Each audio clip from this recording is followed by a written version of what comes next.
Alright, we've got our last match.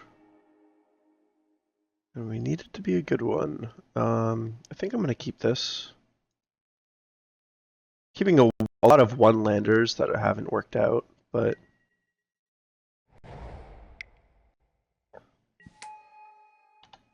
that's just kind of how the deck is built. Oh, we're up against this deck. This kind of had a breakout performance at Grand Prix Costa Rica and the Atlanta Open. That was a really good draw for us. Oh, we get to play our Consul Lieutenant. But basically, we're up against a mono blue combo deck. Not something you hear come up in Standard too frequently anymore. But basically, our opponent's deck is looking to play a bunch of blue cantrips, gain a bunch of life with this card, because he's just casting a lot of spells.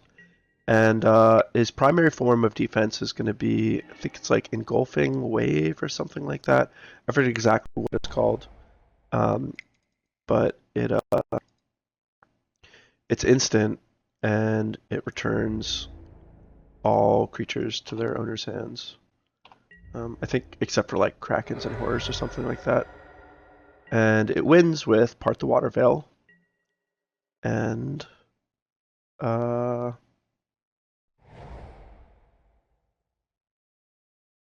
Part the Waterveil and what's it called? It's like a kind of expensive blue sorcery that puts a 2/2 black zombie into play for each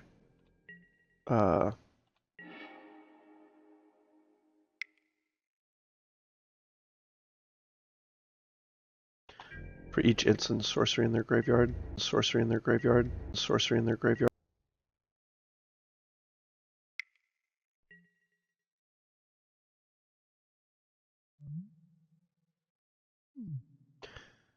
One of the other defensive spells, also cantrips.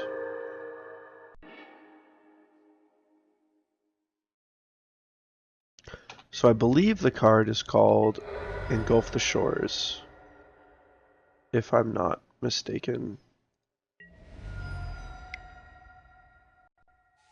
And it bounces all cards back to their hand. And we're gonna try to punish our opponent for playing that card by drawing additional cards if he plays it.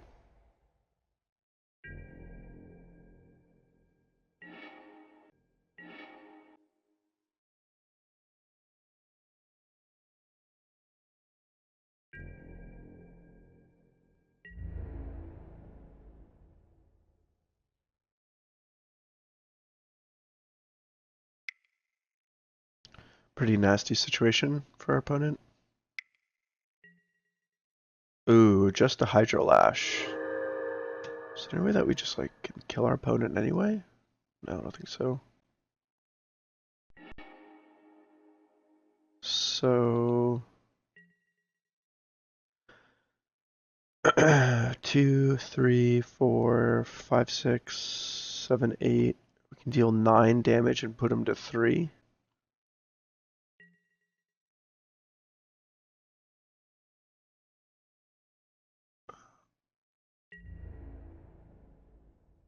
I'd rather play my Knight of the White Orchid and draw a card.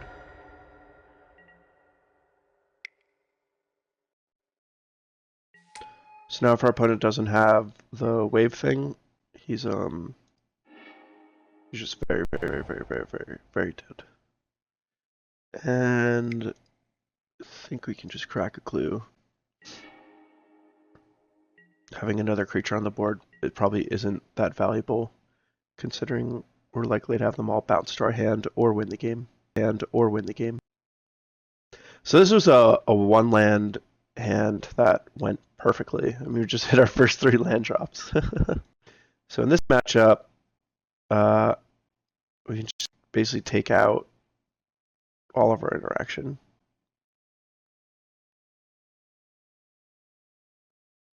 And I mean, I guess we just bring in the 3 Hanweir Militia Captains for basically giggles. Don't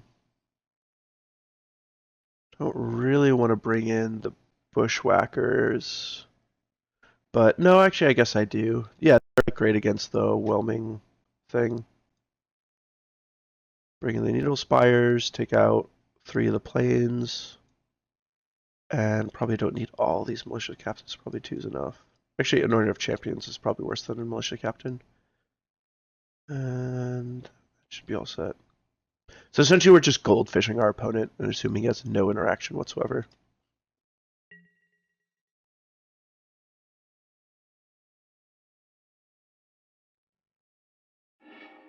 There's a chance he might have like a small number of Thing in the Isis, but I think particularly of the fact that we have Reckless Bushwhacker, we can just kind of slog and push through it. And this is a great hand.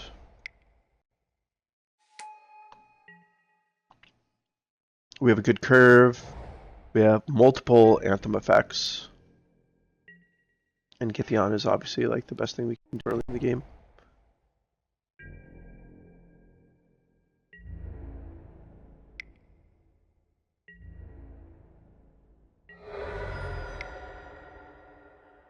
More Militia Captain's not our best turn to play, but it's decent. And so on our following turns, as long as our opponent has a card in hand, at the very worst, we'll be able to play Knight of the White Orchid, get a land, and play Thraben Inspector. At the very best, we'll probably be able to play Always Watching. Ooh, okay, so...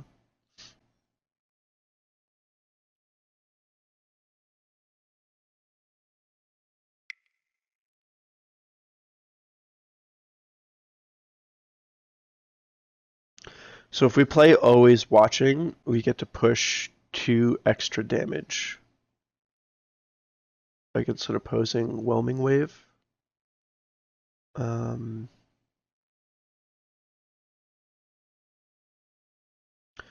Yeah, I'm more concerned if he doesn't exactly have the turn for a Whelming Wave, playing the creatures is better, but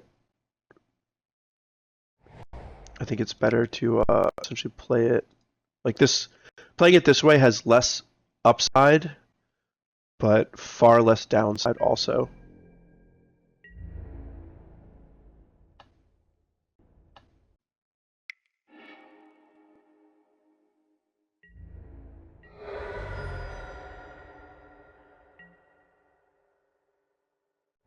And we kind of want to make him deal with our creatures before playing more, so ooh, this is good. So this turn, we get to get a land.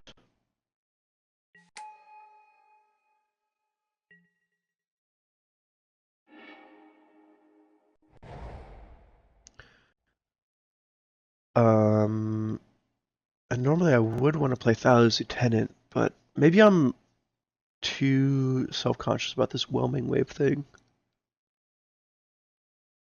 The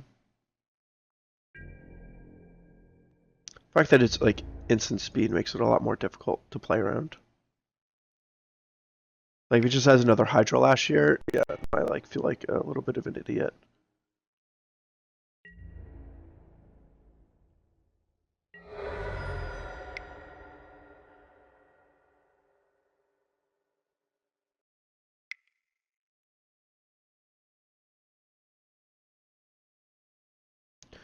Feel a little bit like a buffoon. Might be playing this wrong. If he had Whelming Wave, I would have looked like a genius. Maybe I should have read into the fact that if he played a Hydro Lash on turn 4, it meant that he probably didn't have Whelming Wave. Also, I really hope that Whelming Wave is the right name of the card. I'm sure there's some angry nerd just throwing his soda at his laptop. Boz, you don't even know the cards. Ooh, that's good.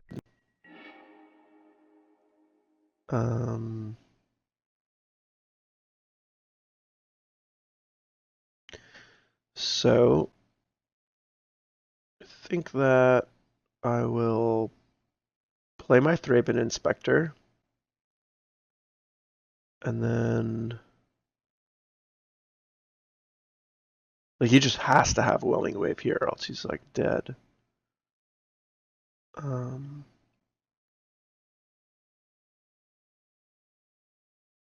Let's see. I think I might actually be able to just kill him if he has another Hydro Lash, right? Because this is 10, 14, 15, 16, and then always watching makes it 20 damage, but a Hydro Lash will actually prevent 8. So, or no, because this would be bigger. So actually, yeah, I can play the Always Watching and the Thraben Inspector. And if he has another Hydro Lash, then I'll kill him.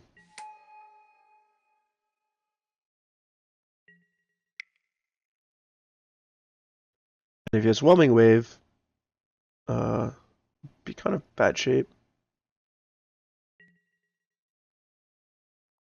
But now I'm overcommitting to the Whelming Wave because... Oh, Engulf the Shore, not Whelming Wave. I'm sure that one angry nerd's like, I told you, boss. Alright, well, that was bad.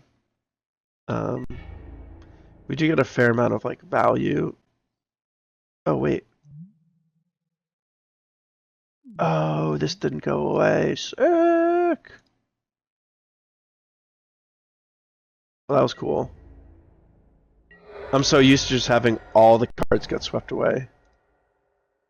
Well, that actually makes a huge difference. How's this guy supposed to win now? Like, this thing's always gonna be too big. Oh, he's in bad shape. Always Watching so good.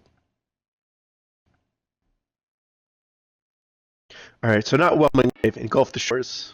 Engulf the Shores, Engulf the Shores, Engulf the Shores, Engulf the Shores. I will never ever... Oh, and we did it. Alright, so not an insane performance, but we did go 3-2. We had some games that were amazing that we won, specifically early on in the match. So I think overall, I was pretty happy with the deck. I'm certainly not surprised that Tom Ross was able to win a tournament with this. There were definitely some situations where I wasn't sure if I was sideboarding right or even playing right. But at first blush, this deck's just like super sweet. And I really like the way that Tom built it.